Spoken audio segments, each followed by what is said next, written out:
Good evening, ladies and gentlemen, and you're very welcome to the Centre Culturel Irlandais, and it is a great honour for me to welcome our guest speaker this evening, Fintan O'Toole.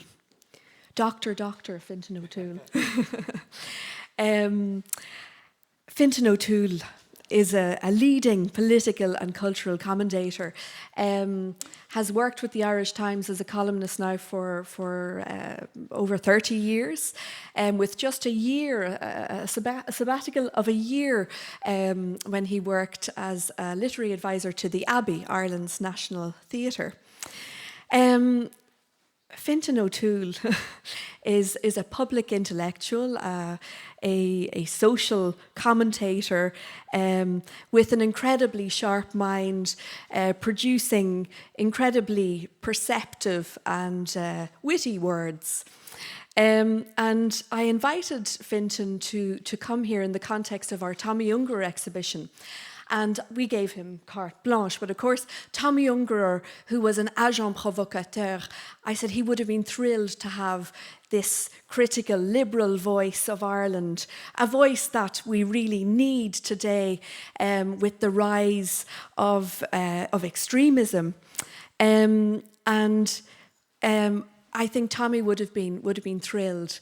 And to my delight, Fintan O'Toole said, not that he would talk about, but that, in fact, he would respond to the Tomi Ungerer exhibition and talk also about Heinrich Boll, both of whom had a strong connection with Ireland and grew up under fascist regimes. I feel honoured because Fintan O'Toole is really the social conscience of Ireland, our moral compass. And I think Tomi Ungerer, when I met him, he said, "Nora, I don't beat about the bush, I burn the bush." And Fintan O'Toole definitely burns the bush. Thank you.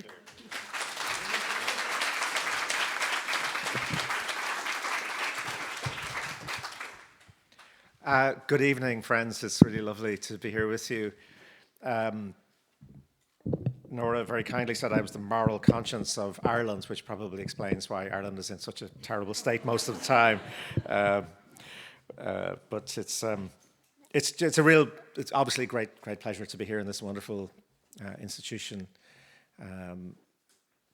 Last time I was here was with the great Brian Friel, who sadly is no longer with us. But it was, it was an absolutely splendid occasion. It was around his 80th birthday.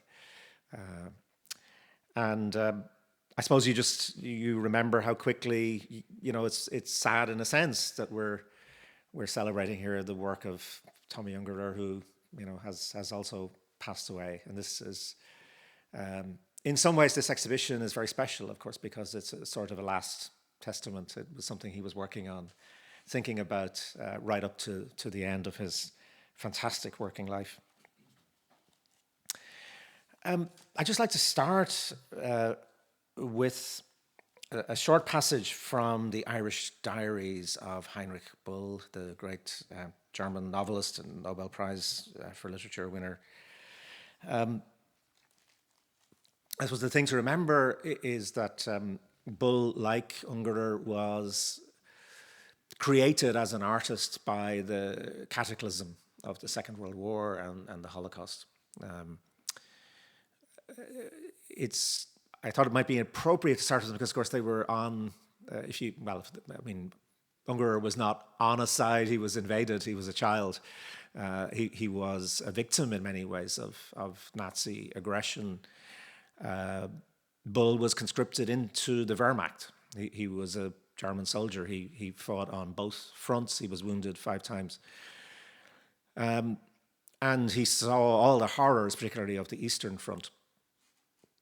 And I suppose, like a lot of Germans in that post-war period, looked in a way to Ireland as an untouched place, a place where he could somehow reconstitute himself as a person.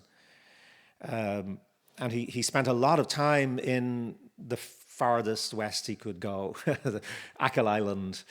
And he wrote this fantastic diary of his time in Achill. So this passage is just about being in the pub at night. And he's very friendly with a guy called Pádraig. And this is after the fifth pint. He's talking to Pádraig. We drank, and it was only after the sixth glass of beer that Pádraig found the courage to ask me what he had been wanting to ask all along. "Tell me," he said in a low voice. "Hitler, war, I believe not such a bad man, really, only, in my opinion, he went a bit too far." My wife looked at me encouragingly. "Go on," she said softly in German. "Don't give up. Pull out the whole tooth." "I'm no dentist," I said quietly to my wife, "and I'm tired of going to pubs in the evening. I always have to pull teeth. Always the same ones. I'm sick of it." "It's worth it," said my wife. "Now listen, Pádraig," I said amiably. "We know exactly how far Hitler went. He went over the corpses of millions of Jews, children." A spasm of pain crossed Pádraig's face. He had ordered his seventh glass of beer and said sadly, "What a pity you've let yourself be taken in by British propaganda. What a pity." I left the beer untouched. "Come on," I said, "let me pull that tooth. It may hurt a bit, but it must be done. You won't be a really nice chap until it's done. Have your teeth put right. Anyway, I feel like an itinerant dentist." "Hitler was," I said, and I said everything. I'd had a lot of practice. I was a good dentist already, and if the patient is a nice chap, one goes about it more carefully than one does a routine job, merely from a sense of duty. Hitler was, Hitler did, Hitler said. Pad's face twitched more and more painfully. But I had ordered whiskey. I raised my glass. He swallowed, choked a little. "Did it hurt much?" I asked cautiously. "Yeah," he said, "it hurts, and it'll go on hurting for a few days till all the pus is out. Don't forget to rinse your mouth. And if you're in pain, come and see me. You know where I live." "I know where you live," said Pad, "and I'll be sure to come, for I'll be sure to be in pain." "Still," I said, "it's a good thing it's out." Pádraig was silent. "Shall we have another?" he asked sadly. "Yes, let's," I said. "Hitler was..." "Stop," said Pádraig. "Please stop. The nerve's all exposed." "Good," I said. "Then it'll soon be dead. So let's have another." "Aren't you ever sad when you have a tooth out?" asked Pádraig wearily. "For a moment, yes," I said. "But afterwards, I'm glad when it doesn't fester anymore." So I was thinking about this in a way because the Ireland that Heinrich Boll found in the west of Ireland in the 1950s was a bit like Europe now. It was an Ireland that had willfully ignored the truth of what had happened in Europe in the 1930s and 1940s.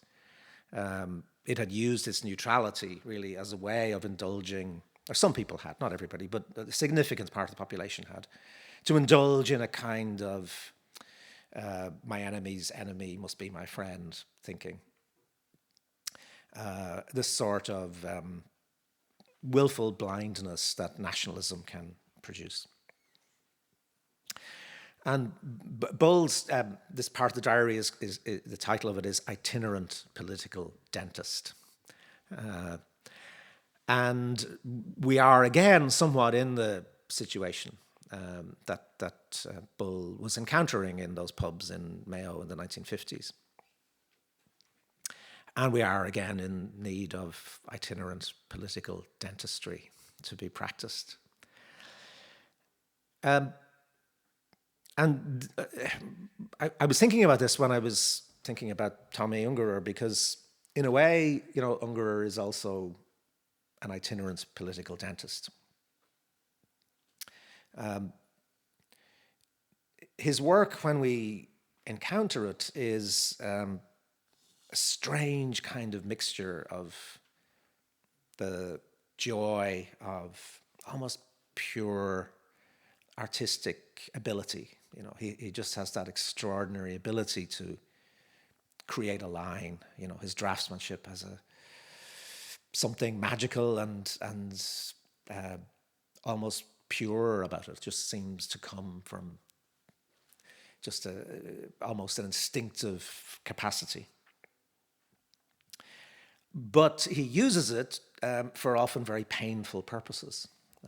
It's very striking to look at the exhibition here. I don't know if you've seen it mostly, but if you haven't, it's really worth having a look at. Because you get it's a bit dizzying. You know, you have this mixture of work that is both very witty, funny, strange, very much indulging in just the pure pleasures of playfulness, and at the same time work that is very deliberately disturbing. It's painful, and its pain, I think, has a purpose and has a sort of an urgent purpose that's maybe just worth reflecting on. It's particularly striking, of course, if you're Irish, not just that Tomi Ungerer spent so much of his life in Ireland and, of course, created the work that we're seeing here in West Cork, but also, of course, that the work is a response to an Irish writer. Of course, it's a response to Samuel Beckett. Very explicitly in the title of the exhibition, it's a response to Waiting for Godot. But if you look at the images, it's also responding, I think, very much to two other Beckett plays, to Endgame, all those images of ladders and chairs and dustbins, you know, are from Endgame. And it's also responding to Happy Days, the images of, you know, the heads buried up to the neck in sand. Those kinds of images are very clearly coming from Happy Days. And in both senses, of course, this brings us back to two huge concerns of Beckett's, two things that Beckett is also responding to. I mean, one, of course, being the Holocaust and the Second World War, and the other being the threat of nuclear annihilation. It's apropos of nothing much. It's striking how much we've decided not to be worried about nuclear annihilation at the moment. Probably a bad sign, I would have thought, that we've got, you know, on our list of things to be worried about right now, like nuclear annihilation is just like down there somewhere, you know, which maybe we were kind of privileged when it was number one, you know. But of course, in those plays, so those plays that Ungerer is responding to here, you know, those are the two twin concerns, particularly the idea of what kind of meaning can art or storytelling have in the wake of Auschwitz is very much a presence in Waiting for Godot. And the idea of a kind of post-apocalyptic world is very strongly present in Endgame and in Happy Days. Now, what Beckett raised, it's in a way strange to look back on the way people thought about Beckett in the 1960s, 1970s, and it's not dissimilar sometimes to the way that people thought about Ungerer, you know, as nihilistic presences. And of course, with both of them, nothing could be further from the truth. It seems to me that the reason Ungerer is returning to Beckett so late in his work is because Beckett raises the fundamental question, which is the question of expression in the shadow of atrocity. You know, how can you continue to express with this consciousness weighing upon you. Famously, of course, it's often quoted, but it's worth quoting again. Beckett in his dialogues with Georges Dutuit, which is really just after the war, right? So very much coming pretty much directly in that immediate period. And they're talking about art. They're talking about Bram van der Velde, the painter, and Beckett says to Dutuit, he says that the thing about van der Velde is he fails to express anything. And Dutuit takes this as a criticism of the painter, and Beckett says, no, I mean, this is a good thing. This is exactly why he's important. And Beckett famously then, this formulation, which of course is so much part of his own work, the expression that there is nothing to express, nothing with which to express, nothing from which to express, no desire to express, together with the obligation to express. So I think one of the things that Ungerer was responding to all his life, in a way, was this dilemma. Of course, Ungerer, like Boll and like Beckett, was shaped by this experience of the cataclysm of war and Holocaust. And facing, therefore, the great sort of artistic and political dilemma of triviality, which is almost anything you try to express is going to be fundamentally inadequate. It's going to risk sentimentalization, it's going to risk melodrama, it's going to risk banality in the face of this enormous shadow that falls over humanity and the whole sense of human values. What's the job of artists? But also, I would say, what by extension is the job of politics in the wake of all of this? If there's nothing to express and an obligation nonetheless to express, you don't have the means, you don't have the desire, you don't have the language, you have to do something else. And of course, what Beckett found was a kind of via negativa, right? A way of representing negatively, what we're drawn to over and over and over again in Beckett is what's not there. And what's not there is vast and dark. So the darkness is evoked by the failure of Beckett's characters to express, the meaning they cannot find or that they cannot articulate becomes extraordinarily powerful and radiant. And of course, Beckett did that in mostly in this city, in 2 years. It's extraordinary what he called the storm in the room, where he wrote Godot and he wrote the great trilogy of novels that revolutionized both theatre and fiction. I don't think there's any parallel to one person revolutionizing two forms in 2 years. But he was grappling with this profound aesthetic, political, moral dilemma. And the dilemma really was, you can't represent the abyss, and yet you can't not represent it. Right? There's no way of either verbally or visually showing us what this great absence of humanity looks like, because it is an absence. And yet there is no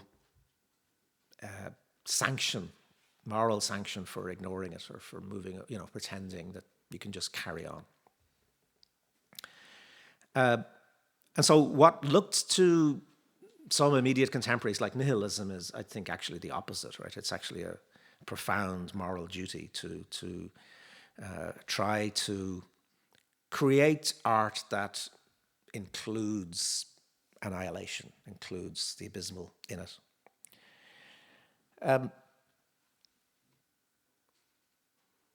There is a piece in the exhibition which I think is one of the most brilliant. I mean, Ungerer is a superb artist. He's also a superb graphic artist, right? So he's in that strange kind of middle way where he looks sometimes just like a kind of propagandistic cartoonist. He looks sometimes like a very, very strange surrealist artist, and his genius is he brings the two of them together so superbly. And maybe it's not surprising that I think one of the most brilliant visual representations of this dilemma is actually a piece in the exhibition here. I don't think it has a title. A lot of the pieces don't have a title, so I can't tell the title, but you'll see it very easily. And it's set in a kind of an art gallery type of space. And so we have this kind of open artistic space, and we have a figure, a kind of a crouched, devastated, crying figure on the floor. And running behind her is a train. It looks like a toy train set, but also, of course, there's trains in all of these, or not all of them, but in a lot of these images there are trains. And, you know, Ungerer knows from his life that the train has lost its innocence. You know, the train after Auschwitz can never just be a train. Right? And the train is kind of running through the art gallery, you know, and in other hands, this would seem like a very crude kind of sensationalist sort of image. But he somehow manages to make, you know, the driving of the train through the art gallery is a very powerful image of this rending of our assumption that artists can represent this reality, you know, the reality that's behind this figure. And if you look on the walls, so it's an art gallery and there are all of these frames and they're all empty. Right? So there are no paintings, because what art can do this? And it's a brilliant kind of graphic summary of this whole dilemma, you know, of this whole question of representation in the face of all of this horror. So you can see continually in so many of these images, there's a very simple thing in a way. He's an incredible gift for simplicity. And I suppose because he's using, this is late in his life, maybe, you know, the dexterity of his hand is less. And so he's using collage, he's cutting out images, he's, you know, juxtaposing them. Well, one of the things you see in I would think in a majority of these images is the black area.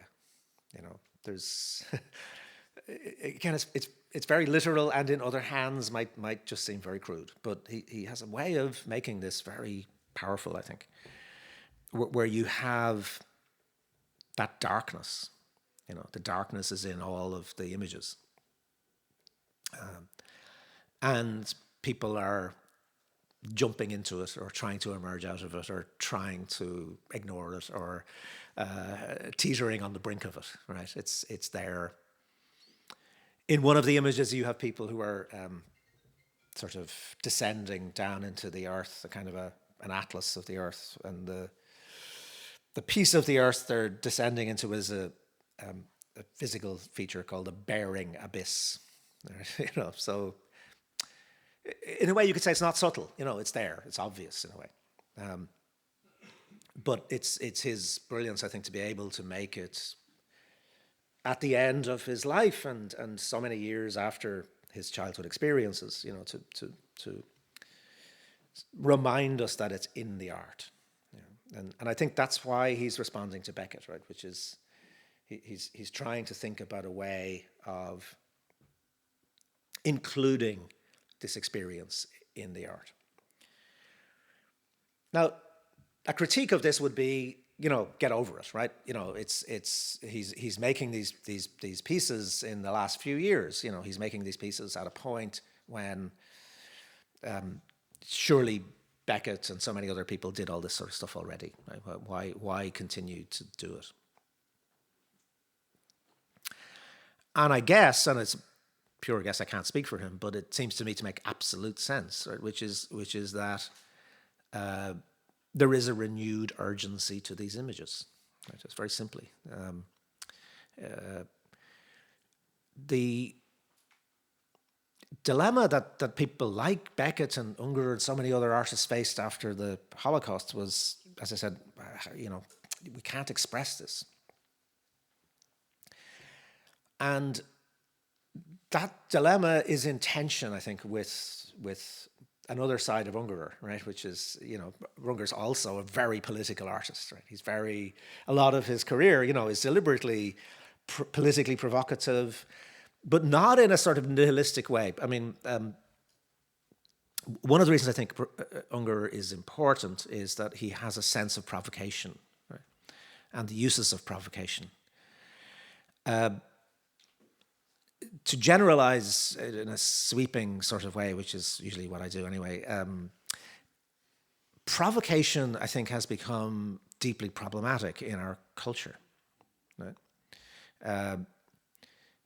Provocation, as Ungerer uses it, is compassionate. Right? It's an anger which is deeply rooted. It's not just a free-floating, monetized, dramatized anger, right? It's not a performance of anger, right? Ungerer is angry. He knows he's angry and he knows why he's angry, right? He's angry because of his childhood. He's angry because of what he had to live through. He's angry because of the manifestations of that he still sees in the world, right? So his great anti-Vietnam War posters are angry because he is appalled by the war. His depictions in a lot of his poster art of torture, are not, here's me doing a bit of torture porn. They're really serious responses to the abuse of human dignity that's at the center of torture, that he knows about and understands. So he's provocative in a way which is, as I said, fundamentally compassionate, right? So the anger is driven by a sense of the importance and fragility and individuality of human beings. And what he's trying to provoke us to do is to think about the consequences of war, the consequences of abuse of human rights, the consequences of torture. Whereas I think in a great deal of contemporary culture, provocation has become an aim in itself, right, which is, we see throughout Europe quite a number of politicians who trade in provocation for its own sake, purely as a form of,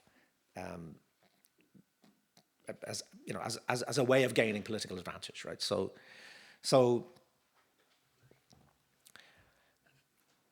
and here I apologize to the embassy for becoming slightly controversial, but let's even not think about the very far right, because we know this is what they're doing, but think about a figure like Boris Johnson, for example, right, who's in the news today, having placed himself in pole position extraordinarily to be the next British Prime Minister, right? One of the things we know about Boris Johnson is before when he announced whether he was going to support Brexit or not, right? He's an extremely well-paid newspaper columnist. He's even better paid than I am, which is really shocking, actually. And he had written 2 columns for the Daily Telegraph. he had to make his announcement on a Monday morning, and his column appeared on Monday morning. So what he did was he wrote 2 columns, one of which is a passionate argument for why Britain's future is in the European Union and must stay. We don't run away from challenges. We're British. Our fate has always been tied up with Europe. All this stuff. And the other of which is why the European Union is an oppressive, tyrannical force, which is destroying British identity, right? And I cite Johnson because he's egregious in his mendacity, but he's not by any means unique, right? So we've arrived at a kind of culture of provocation which is particularly toxic, right? Because the aim is simply to provoke. It is not to provoke thought. It's not to provoke compassion. It's not to provoke any sense of solidarity with our fellow human beings, right? It's to provoke in the belief that provocation itself becomes a kind of political energy, right? So by provoking, what do? You divide, right? There's a form of provocation which is that this will provoke some people into thinking I am wonderful, and even more importantly, other people into hating me, and therefore, we're creating a kind of culture of provocation which is sort of meta provocation. Its function is simply to do its own job, not to appeal to any wider sense of what's at stake. So when you look at Ungerer's work, it brings us back to a different sense of provocation, and to one that I think does function as a kind of political dentistry, right, in our time. What Ungerer, I suppose, one of his great achievements as a children's writer was to include horror and fear and disturbance in literature for children. Something that I think a lot of people would have said is wrong. Children's innocence must be protected. Our way of talking to children must be very much one that excludes all of those things. And I saw an interview with Ungerer where he said, you should never talk down to a child because you never know what they've been through. Ungerer's own childhood was such that he had no romance about the idea that children are not aware of what's going on around them. His first drawings are drawings of tanks and German soldiers. That's what he was drawing as a kid, and of course, it links him to those incredibly moving drawings we keep seeing.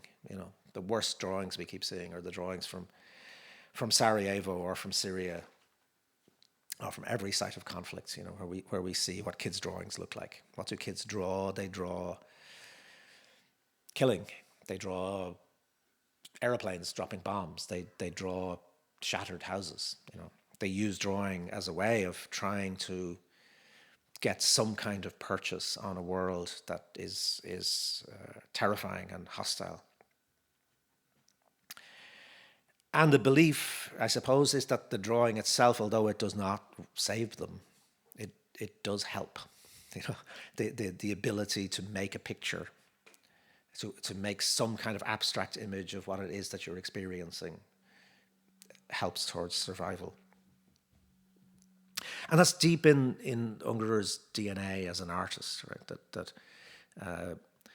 both in terms of creating images and also in terms of telling stories, that you don't leave out the fear. Of course, with children, you have a responsibility to also get them out of the fear. Right? So it's not that he's simply indulging in horror or drawing kids into worlds that they can't get out of. I think his aesthetic is very much one about acknowledging and building in the fear. But the blackness, those black areas that are in all those images are in a way also even in his children's stories, right? The terror is always there, it never goes away. And the function of a story is to somehow include and yet transcend. So in this sort of Beckettian dilemma that Ungerer is obviously very interested in, which is how do you incorporate these experiences without making them banal or without being overwhelmed by them. I think Ungerer finds his own ways to do that. And these works, I think, are a product of that. And what strikes me, to return to Boll in a way, and to our current dilemmas, is that this matters to us right now. Right? There's something really quite important about this.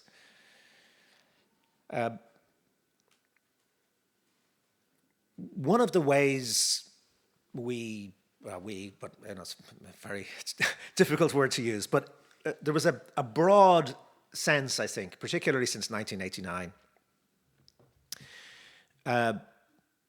that fear could be removed from politics, and that this would be a very good thing. You're all very young, but I mean, those of us who are older, grew up with fear, because of the fear of nuclear annihilation. It was there.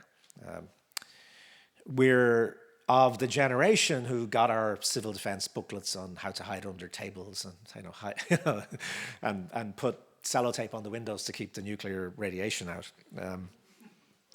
So apocalyptic fear was very much part of the way in which we thought about the world. And I am absolutely not suggesting we want to go back there. But one could argue, if you were looking at a very deep sense of what happens to our collective psychology in Europe over those years, after the fall of the Berlin Wall, with Gorbachev, with disarmament, with all of that, there was almost a kind of natural reaction, which is now we can live without fear. We don't need to have any fear anymore. Right? The world and Europe is going in a certain kind of direction, which is now inevitably set. Right? So it's. Of course, you had famously, some of the loose talk about the end of history. Conflict is over. We're heading towards a world in which there will just be one economic model, which will be kind of neoliberal capitalism. One superpower, which is America, and liberal democracy in some form is going to be what everybody is going to experience. And it was actually rather lovely to live through that period of optimism. But I think it was also, in the end, dangerous. Looking back, one of the things we have to come to terms with is that the structures that were built out of the Holocaust, out of Auschwitz, out of the Second World War, were structures that had as much to do with fear as they did with hope. We think of fear quite rightly, as an emotion which is whipped up and exploited by the worst creatures in our political systems. And that's absolutely true. And maybe it's natural then to sort of react against that and say, these people are just whipping up fear. We need to resist that somehow. And of course that's true. Of course that's true. We need to counter fear with hope. But perhaps there are two kinds of fear we have to bear in mind, right? One is the fear of the other, which is what the far right is exploiting. And the other is the fear of ourselves, which is whatever civilization we have in Europe has been rebuilt out of. The fundamental gesture of European politics after the Second World War and the Holocaust was to be really, really afraid of what we're capable of, for the obvious reasons that people had seen it. In the middle of Waiting for Godot, Dee Dee just suddenly cries out, "A charnel house, a charnel house." You know, Europe was a charnel house. It was a field of death and destruction. European systems, European enlightenment had brought itself to the point of Auschwitz. European technology, European organizational ability, all those kind of things. Auschwitz wasn't like some kind of weird aberration. It used all the techniques and all of the achievements and all of the ways of doing things that were sort of part of Europe to create this horror. And what motivated people who did things like setting up what became the European Union, was a sense that we have to be terrified. It was, in a way, a very pessimistic vision. And it's odd to say this because it's not the way they expressed it, right? It's expressed very much in terms of saying, there's a better future. But why do you need this better future? Why do you need the structures to create it? Because you're terrified of what will happen if you don't. The vision of both the European Union and the broadly social democratic systems that were created, the large consensus around at least minimal standards of protection for human dignity, right? The idea that people needed 5 things. They needed a job, some kind of access to a decent income. They needed access to healthcare.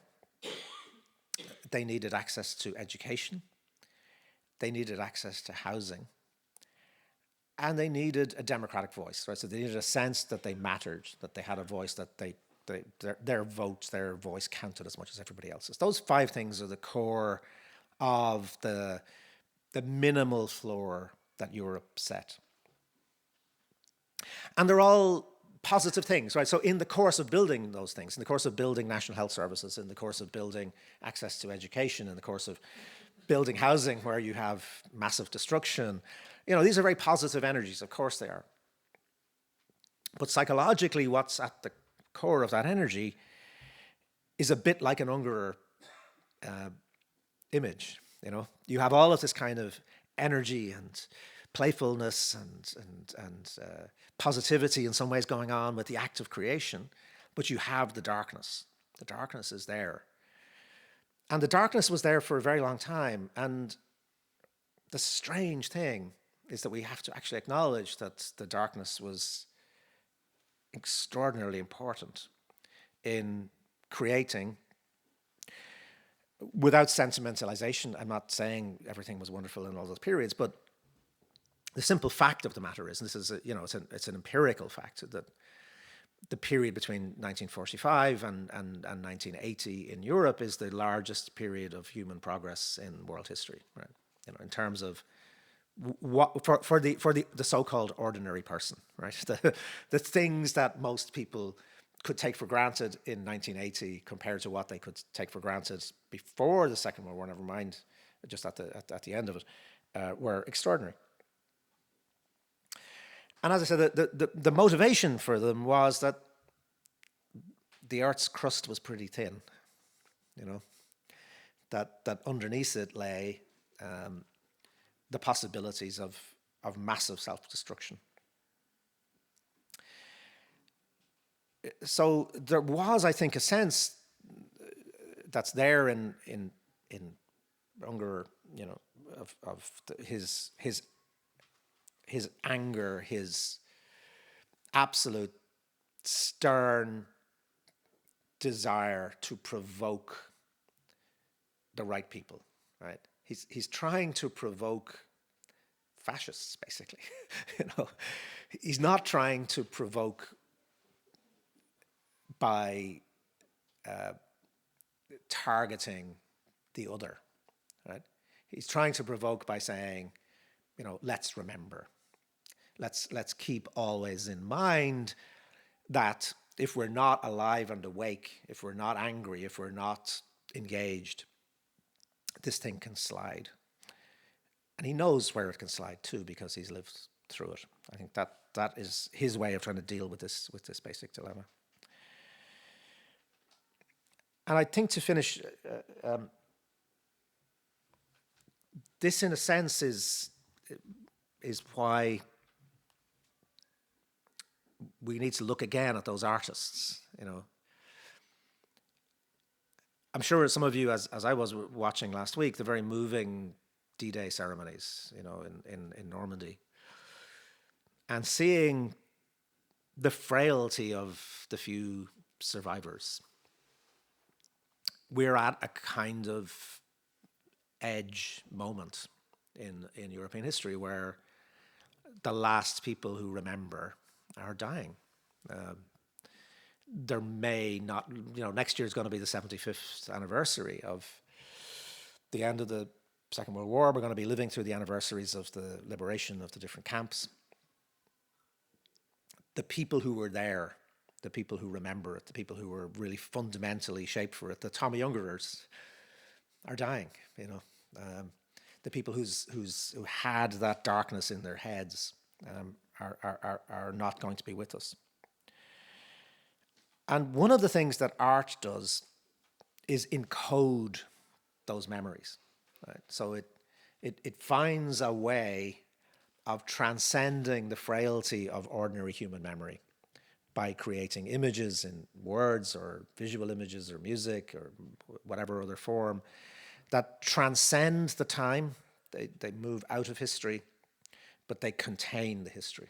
It's there. It's there for you to look at. It's there for you to absorb in some way. And it's there maybe even especially in the images that seem unreadable. Some of Ungerer's images, you think, what is he doing? What's going on here? I don't know. But then you find that the image is in your head, right? It seeps in. That's the genius, just as Beckett did. Beckett is now part of our culture. I mean, everybody, if you've never seen a Beckett play or read a Beckett novel, you know Beckett, right? It's there. And that's one of the things that art does for us, right? Is it encodes those memories. And if the actual memory, the human memory, is beginning to die out, of course historians, will keep it alive. But I think art keeps it alive in a much more profound, personal, immediate way, right? It's where it gets into our bones. And I think what we need are the political dentists, the artists who, because dentistry causes pain. Right? Nobody likes going to the dentist, unless there's some masochist here. But I mean, it's almost a primal fear, isn't it? Going to the dentist, having a tooth out. But to go back to Boll's image of doing it, he doesn't want to do it. His patient, Pádraig, doesn't really want to have the dentistry performed, but it's a necessary task, right? Bernard Shaw, who's pretty smart, wrote in the early 20th century about nationalism. And he says that identity and nationalism it's like a person with a sore tooth. Right? The tooth is not very important. Most of the time, right, there are lots of other parts of your body that you're thinking about much more than your tooth. Right? It's just there until it gets infected. And then when it gets infected, you can think of nothing else.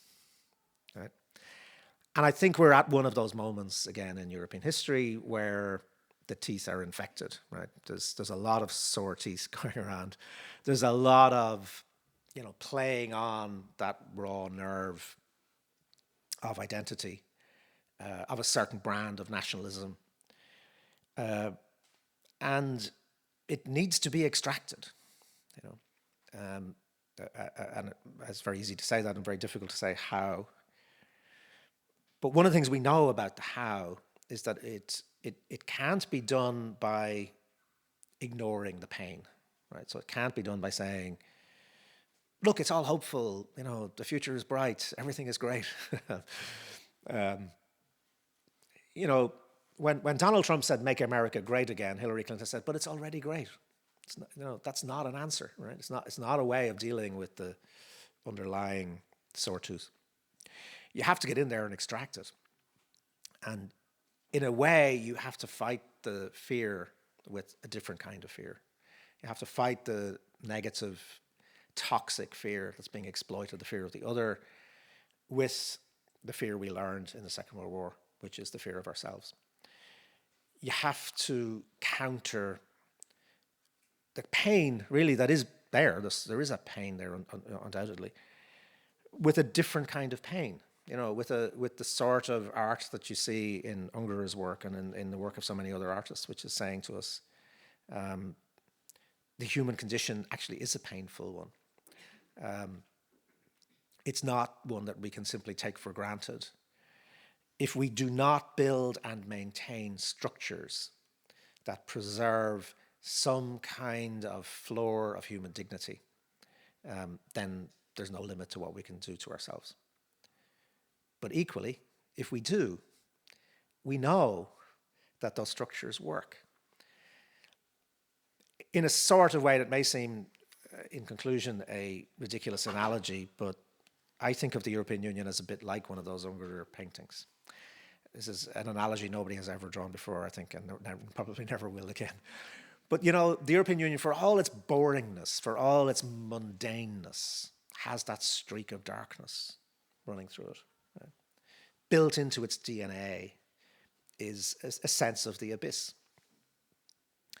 If it forgets that, if it, you know, tells us there are market solutions to everything and we don't need to think about all of those things that were built in the decades after the Second World War, then it will not survive.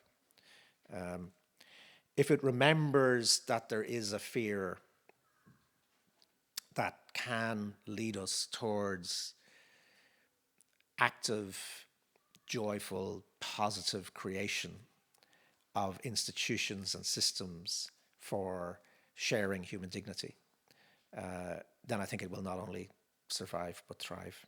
Thank you very much indeed.